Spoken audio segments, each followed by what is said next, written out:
What's going on, guys? Today we are taking a look at Transformers Generations Deluxe Class Megatron. Now this is the IDW version of Megatron and probably one of my favorite versions of Megatron ever. I love the fact that they have this really powerful looking robot that turns into a stealth bomber. I love the stealth bomber aspect of it. The figure itself is really nice, though it is a little bit dark for my taste, but I do approve of the Decepticon purple, or different shades of the Decepticon purple throughout the figure. And the red up here in the chest area is a nice nod to his original mold. His fusion cannon is a combination of the tips of his wings, and originally I didn't think I was going to like this, as it is a little bit different looking in the comic book, which the figure comes with its own IDW comic book. I really do appreciate that as well. And it's the Transformers Generations, I'm sorry. It is the Transformers IDW one-shot for Megatron. But as you can see here on the cover, it looks more futuristic techy, you could say, as opposed to the way we have here in the toy. The only thing I really want to complain about, or wish that Hasbro had added, is a little bit of paint here in the purple, just to off-balance the dark color schemes just a little bit. Otherwise, I really like this. It is made of two different pieces, and they peg together nice and tight, and they stay on the figure nice and tight, thanks to this peg here. It's just a really nice, cool-looking futuristic fusion cannon that transforms really simply.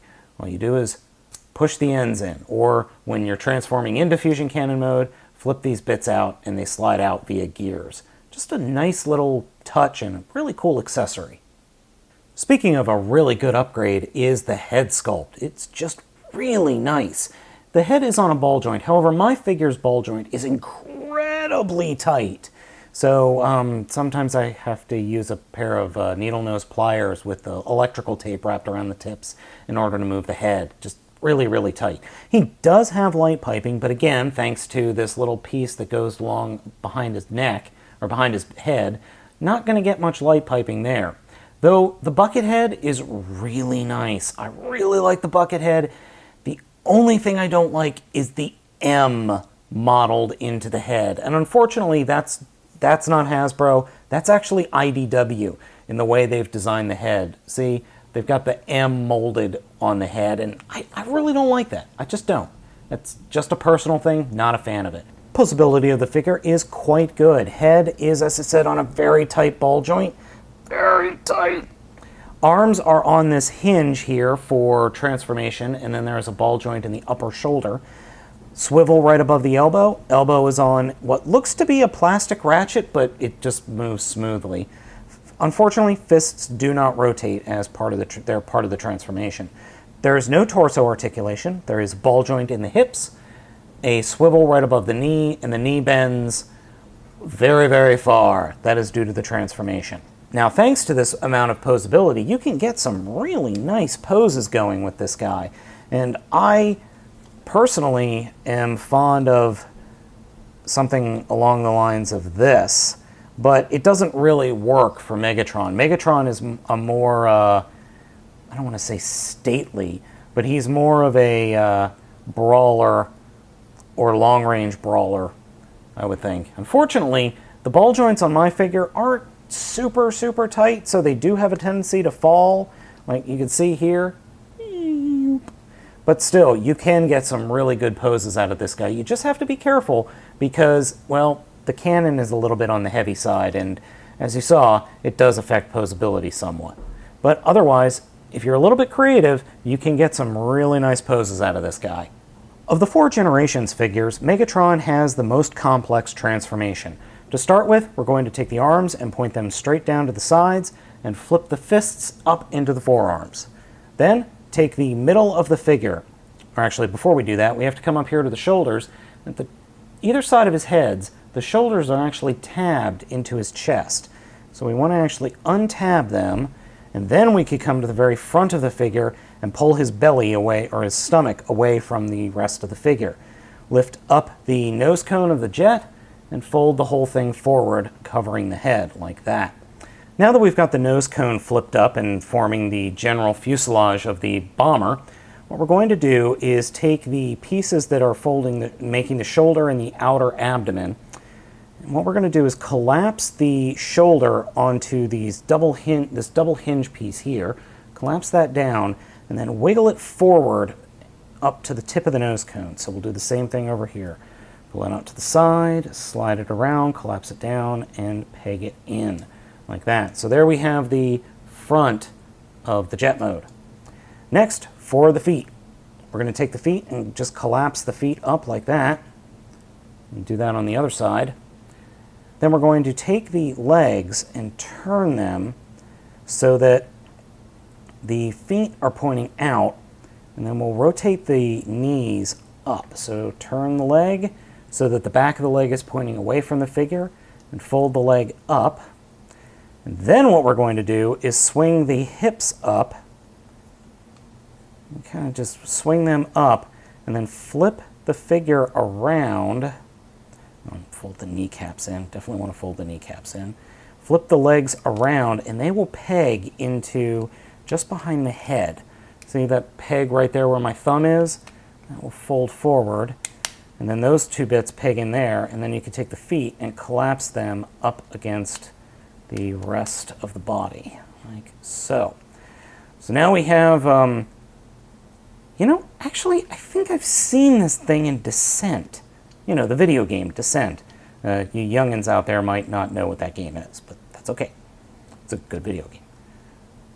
But I swear I've seen this thing in a video game. Anyway, so next we're going to take the arms and make sure the silver bits on the shoulders are pointing forward.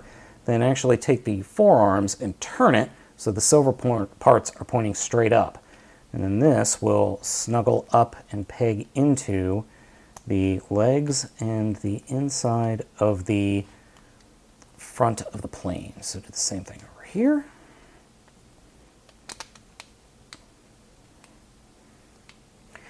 And here we have part of the vehicle mode formed up, or pretty much the figure part of the vehicle mode. Nice, little bit of kibble, but overall, this could work for, FOC Cosmos or something. That would be good for an FOC character. The last bit, we're going to take the gun, or the fusion cannon, and split it apart, and then collapse the fusion cannon barrels, and check out the mechanism here. That is pretty cool. Take the peg and fold that up in the right direction, and then these will snap in to form the wings. Like so. And here we go. Megatron does have this neat little landing gear, which is Decepticon purple, and overall, I love this vehicle mode. I love it. It's not easy to get him into this mode, I'm not going to lie. The first time I transformed him was almost disastrous, but once you do, it's very nice. I got to admit. Yeah, there's a bit of robot kibble, and yeah, his head's sticking out from under there, but oh well, it works. Now, that being said, even though I like it, I do have an issue with it. And that is, if you lose these two wing bits, you're screwed. Plain and simple. You're just screwed. You don't have an effective plane anymore. And the little bit right here where my one thumb is, that being exposed is a little annoying, but I can forgive it. Still, overall, it's a solid vehicle mode. Really nice, really good looking, and to be honest, probably one of the better Megatron alternate modes we've had in the past couple of years. Overall, I have to say, I am very impressed with this figure. There are a few minor little nags that I've mentioned, and the other nag I have is that some of the ball joints are a bit on the loose side, but this is a good figure. I mean, this is a solid, good figure. My only real complaint with the whole of the Generation Deluxes are their size. I wish they were bigger in robot mode, but oh well, there's really nothing I could do about that. Current economic conditions do not allow Hasbro much in the way or as much flexibility as they used to have, and I can understand that. Still, I would like a slightly larger, I would like Deluxe class figures to be bigger than they currently are.